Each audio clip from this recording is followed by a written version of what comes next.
Hello students, कैसे हैं? आशा करती हूँ आप बहुत ही अच्छे होंगे और मैं मीता सिंह रुचि क्लास 71 में आपका फिर से बहुत बहुत स्वागत है। तो जैसे कर रहे थे हम अपनी संस्कृत में मैंने आपको क्या बताए थे, अभियांतर पद बताए थे और होते हैं एक हमारे भाई। तो अभियांतर के बारे में मैंने आपसे बात कर ली थी। आज हम बात किसके बारे में करेंगे? आज हम बात करेंगे अपने भाई यत्न के बारे में। तो ठीक है, बाह्य यत्न हमारे क्या होते हैं? देखिए, जिन वर्णों को हम उच्चारित करते समय क्या होता है, जिन वर्णों को हम उच्चारित करते समय अपने मुख के बाहरी भाग से जो प्रयास या प्रयत्न करते हैं उसे हम क्या कहते हैं? उसे कहते हैं बाह्य यत्न, उसे कहा जाता है। एक बार फिर डेफिनेशन देख लेते हैं। बाह्य यत्न हमारे क्या होते हैं?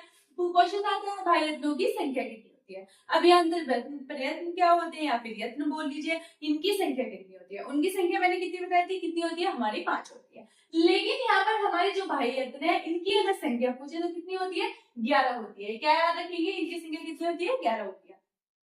तो भाई 11 होते कौन कौन से हैं? देखिए, क्वेश्चन एक तो बनता है कि कितनी संख्या होती है इनकी भाई यत्न, तो 11 होती है। 11 में फिर ये पूछेंगे कौन कौन से होती है, यानी कि आपको 4 ऑप्शन दे दिए जाएंगे। पूछेगा क्या इसमें से कोई बाह्य यत्न है, या फिर पूछेंगे इनमें से कौन सा बाह्य प्रयत्न या यत्न नहीं है। तो चलिए देख लेते हैं कौन कौन से होते हैं। देखिए, एक तो होता है हमारा विवार। क्या होता है? विवार। विवार स्वर, श्वास, नाद, घोष, अघोष, अल्पप्राण, महाप्राण, उदात, अनुदात और हमारे स्वर।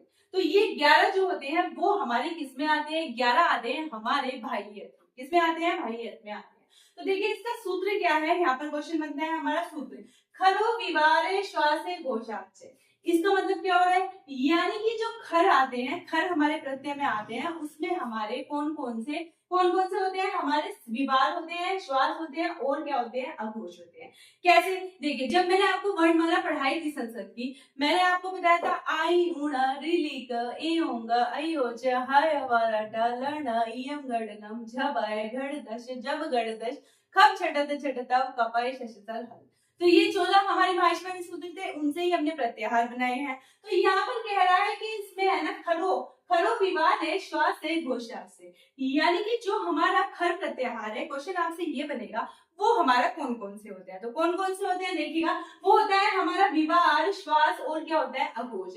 विवार, श्वास और अघोष होता है। कौन सा होता है भाई हमारा? वो होता है हमारा यहाँ पर खर प्रत्याहार में। तो ये पूछे जाएंगे खर प्रत्याहार कौन कौन से में आते हैं? इसमें आते हैं विवार, श्वास और क्या आता है? हमारा अघोष। फिर एक क्वेश्चन ये आता है, ये हमारे खर प्रत्याहार हमारे कौन से माहेश्वरी सूत्रों में आते हैं? तो ये 11 से 13 तक जो होते हैं वो खर प्रत्याहार आता है, खर जो हमारा होता है। और उसमें वर्णों की संख्या अगर आपसे पूछे वर्णों की संख्या इसमें कितनी होती है, तो वर्णों की संख्या हो जाती है हमारी इसमें 13। कितनी होती है वर्णों की संख्या? वर्णों की संख्या होती है हमारी यहाँ पर 13। तो देखिए कौन कौन से होते हैं, ख फ छ ठ थ च ट क क प श श स। तो ये वर्णों की संख्या होती है। देखिए, क्वेश्चन यहाँ से भी बनता है कि जैसे आपको खर प्रत्याहार में दे देंगे कि इसमें से कौन सा वर्ण खर प्रत्याहार में नहीं आता है, या फिर इनमें से कौन सा वर्ण खर प्रत्याहार में आता है, या फिर ये पूछेंगे कि इसकी संख्या कितनी होती है। तो इन सब से हमारे यहाँ पर क्या बनते हैं? क्वेश्चन बनते हैं। तो आपको याद रखना है यहाँ पर कि हमारा जो खर प्रत्याहार है वो क्या होता है? हमारा विवार, श्वास और क्या होता है? हमारा होता है घोषाण से, यानी कि अघोष होता है। इसकी बात होगी। अब देखिए, आपको याद रखना है, तो याद कैसे रख सकते हैं? याद आप ऐसे रख सकते हैं, जैसे मैंने कहा यहाँ पर अश्व, अश्व आप याद रखिएगा, अश्व से क्या हो गया? अघोष हो गया। ठीक है, श्वास से क्या हो गया? श्वास भी है। और बी से क्या हो गया? वैसे क्या हो गया? यहाँ पर ये विवार है। तो यानी कि क्या हो गया? यहाँ पर ये तीनों है। कौन कौन से हैं? यहाँ पर ये हमारे क्या है? खर प्रत्याहार में विवार, श्वास, घोष सारे ही इसमें आते हैं। चलिए अब बात करते हैं यहाँ पर। ये तो बात हुई थी हमारे खर की। क्या है? मैंने आपको बताया खर में जो होते हैं हमारे विवार, श्वास और अघोष होते हैं। संख्या कितनी होती है? 13 ही होती है। कौन से प्रत्याहार में आते हैं? 11 से लेकर 13 प्रत्याहार में आते हैं। बात करते हैं अब यहाँ पर कहते हैं हर्षो संवार नाद घोषार्थ से। क्या बात की गई है? हर्षो संवार नाद घोषार्थ से। इसमें क्या होगा? जो हमारा हर्ष प्रत्याहार है ये कौन कौन से में आते हैं? ये क्या है? ये हमारा संवार है, ये हमारा नाद है और ये हमारा घोष है। ये तीनों में आते हैं। आपसे ये क्वेश्चन पूछा है कौन कौन सा बनता है। इससे जो ना हर्ष है इसे क्या क्या कह सकते हैं? संवार, नाद को क्या कह सकते हैं? घोष। उसे क्या कहा था? उसे हमने क्या कहा था? उसे हमने कहा था विवार, श्वास और क्या था? अघोष कहा था। अब देखिए क्वेश्चन यहाँ पर बनता है हर्ष संवार, यहाँ पर संख्या, वर्णों की संख्या कितनी होती है, तो वर्णों की संख्या वहां पर कितनी थी, 13 होती है, और यहाँ पर वर्णों की संख्या होती है हमारी 20। कितनी होती है वर्णों की संख्या, 20 होती है। जैसे, और देखिए हमारे प्रत्याहार की कौन से उसमें आते हैं, महेश्वरी सूत्रों में, ये 5 से लेकर 10 तक जो आता है वो हमारा हर्ष प्रत्याहार आता है। और हर्ष प्रत्याहार होते कौन से हैं, तो वे होते हैं हमारे संवार, नाद और घोष होते हैं। संख्या होती है हमारी 20 होती है यहाँ पर। अब देखिए वर्ण कौन कौन से आते हैं वो देख लीजिएगा, है, यह, वह, वह, लह, यम, गढ़, नम, यानी कि 5वां अक्षर होता है जो हमारा जय, भय, घय, ढ, ध, जय, बै, गै और द, ड और द, ये सब क्या होते हैं, ये हमारे इसमें आते हैं और उनकी संख्या कितनी होती है, 20 होती है। अब देखिए अगर ठीक से अगर आपको याद रखना है तो क्या रखेंगे, अब याद रखते हैं संघ में हंसो 20 लोग। देखिए हर्ष प्रत्याहार में कौन से आएंगे, संघ में देखिए मैंने आपको बताया क्या है, से क्या होता है, संवार हो जाएगा, न से क्या हो जाएगा, नाद हो जाएगा, और हमारा घ से क्या हो जाएगा, घोष हो जाएगा। तो संघ में हंसो 20 लोग, वर्ण कितने होते हैं, यहाँ पर 20 होते हैं। और किस बल के बारे में बात हुई है, यानी कि यहाँ पर किस प्रत्याहार के बारे में बात हुई, तो बात हुई है हमारी हर्ष प्रत्याहार के बारे में। तो देखिए इतनी बात क्लियर हुई। अब आते हैं हमारे अल्पप्राण, महाप्राण, उदात्त, अनुदात्त और स्वरित।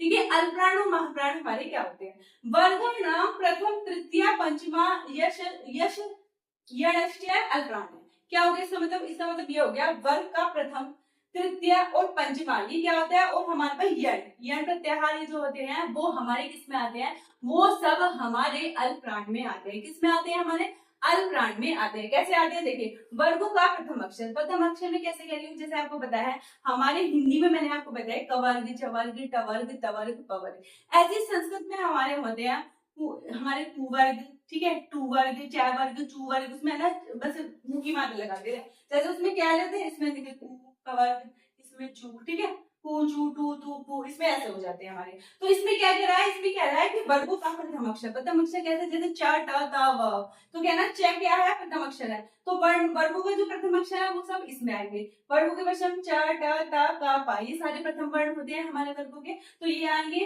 वर्गों का तीसरा अक्षर, तीसरा अक्षर कौन सा होता है, जैसे च, जैसे मैंने आपको का, खा, ग, क्या होगा, तीसरा हो गया। इस तरह से ज, ब, ग, ड, द, ये सब क्या होते हैं, वर्णों के हमारे तीसरे वर्ण होते हैं। अब वर्गों का पंचमा अक्षर, पंचमा कौन सा, लास्ट का, यम वर्णम किसे कहते हैं, वर्ग का 5वां अक्षर आता है। ये सारे हमारे क्या कहलाते हैं, सारे हमारे अल्पप्राण कहलाते हैं। इसके अलावा और हमारे क्या आ सकते हैं, इसके अलावा हमारे यण प्रत्याहार, यण प्रत्याहार में हमारे कौन से आते हैं, या, व, र, ल, वर्णों का जो है भाई यंत्र क्या होता है, अल्पप्राण होता है, यानी कि ये सारे क्या कहलाएंगे, हमारे अल्पप्राण कहलाएंगे। देखिए अब इसका महाप्राण भी है, वो मैं आपको नेक्स्ट वीडियो में बताऊंगी। उदात्त, अनुदात्त, स्वरित है, ये भी हमारे रह गए, ये भी मैं आपको नेक्स्ट वीडियो में बताऊंगी। तो प्लीज बताइएगा आपको वीडियो कैसी लगी। मिलती हूँ मैं आपसे नेक्स्ट वीडियो में। Thank you.